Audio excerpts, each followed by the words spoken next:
Uşaqlara yanılmac kimi görünən məqamlardan biri də D üstü 4, M üstü 4 və S üstü 2 şəkilçilərinin hissəcik yoxsa feilin şəkillərinin şəkilçisi olmasını ayırd etməkdir.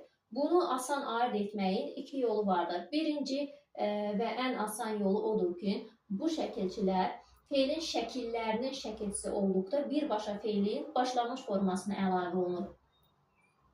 Feilin başlanğıc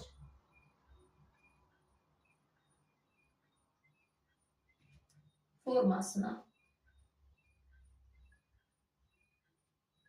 əlavə edilir. İkinci yolumuz isə uşaqlar, bu şəkilçilər olan sözlərdə bu şəkilçilərdən əvvəlki hissəyə məstər şəkilçisi əlavə etdikdə həmin hissə müstəqil məna bildirirsə, bu zaman həmin şəkilçilər olacaq feilin şəkillərinin şəkilçisi.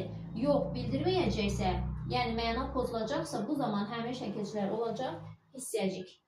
Bunu misallarla tətbiq edək. Məsələn, uşaqlar, D feilinə D üstü 4 şəkilçisini əlavə edirəm, dedi. Bir də yazıram, deyirdi. Aha. Hər iki sözdə D şəkilçisi var. Bunun hansı zaman şəkilçisidir, hansı hissəcikdir? Həmin bu iki qaydanı tətbiq etməkdən müəyyən edə bilərik.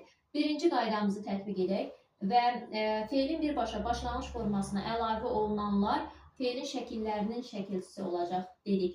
Və burada feilin başlanğıc forması D, D üstü 4 feilin başlanğıc formasına əlavə olunduğuna görə bu zaman şəkilçisi olacaq və zaman şəkilçisi də feilin xəbər şəklinin göstəricisidir. Burada isə feilin başlanğıc formasına ır şəkilçisi əlavə olunduğuna görə zaman şəkilçisi burada ırdır və ırdan qrammatik şəkilçidən sonra əlavə olunan D şəkilçisi burada artıq feilin başlanğıc formasına əlavə olunmayıb. Qrammatik şəkilçidən sonra əlavə olunub. Deməli, burada dır olacaq, D üstü 4 şəkilçisi olacaq hissəcik. Birinci qaydamızı tətbiq etdik. Keçək ikinci qaydamıza. Deməli, bu D üstüdən D üstü 4 şəkilçisindən əvvəl maq şəkilçisini əlavə edək. Görək məna bildirirmi? Demək. Məna bildirir. Məna bildirirsə, deməli, bu şəkilçi olacaq zaman şəkilçi. İndi ikinciyə əlavə edək. Deyirmək. Deyirmək məna bildirmir də, bunu işlədə bilmirik.